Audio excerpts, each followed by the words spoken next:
एक सुबह तारा की नींद अचानक खुली। उसको गाल पर कुछ ठंडा और गीला सा लगा। Good morning! तारा झट से उठकर बैठ गई। उसके कमरे में उसके कुत्ते पॉपी के अलावा कोई नहीं था। तारा ने हैरानी से पूछा, पॉपी, क्या तुमने अभी बात की? पॉपी ने खुशी से पूछ लाई, अरे हाँ, मैं तो हर दिन गुड मॉर्निंग बोलती हूँ। तारा की आंखें बड़ी हो गईं। मतलब मैं जानवरों की बातें सुन सकती हूँ। तारा खुशी से झूम उठी। वो तुरंत बाहर भागी, अपनी नई ताकत को आजमाने के लिए। पड़ोस में ब्रूनो रहता था, एक बड़ा सा भयानक कुत्ता जिससे सब लोग डरते थे। जब भी कोई उसके घर के पास से गुजरता, ब्रूनो जोर जोर से भौंकने लगता। लेकिन आज तारा को कुछ और सुनाई दिया। ब्रूनो बोल रहा था, सब लोग मुझे देखकर चले क्यों जाते हैं? मैं तो बस किसी के साथ खेलना चाहता हूं। तारा चुप हो गई। उसने सोचा, शायद जानवर हमें कुछ बताने की कोशिश कर रहे हैं। ब्रूनो गुस्से में नहीं था, ब्रूनो तो अकेला था। तारा ने पॉपी को बुलाया और ब्रूनो से मिलवाया।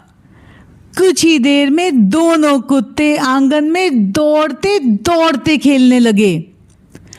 उस दिन तारा ने सीखा, कभी कभी तेज आवाजों के पीछे एक अकेला दिल छिपा होता है। तारा बगीचे की तरफ गई।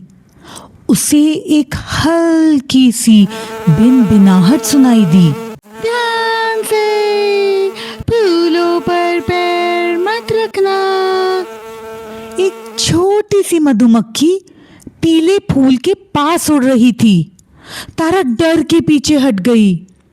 फिर उसे याद आया, शायद जानवर हमें कुछ बताने की कोशिश कर रहे हैं।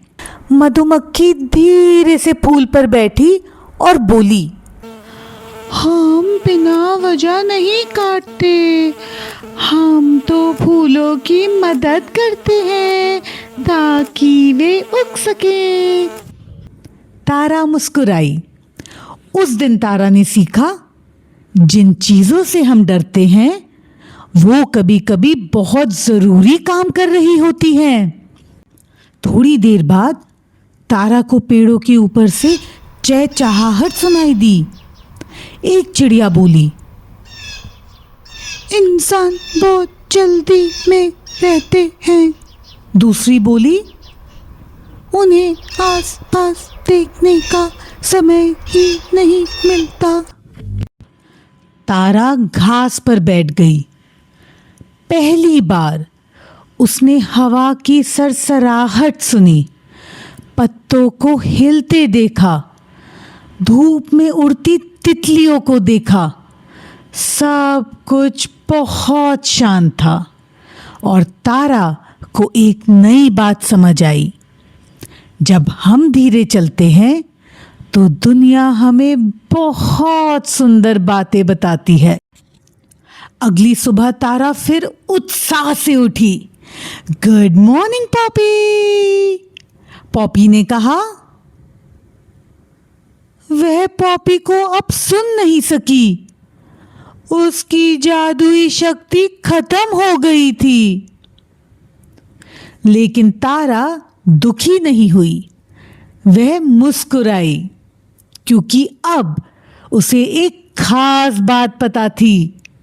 जानवर हमेशा बातें करते हैं।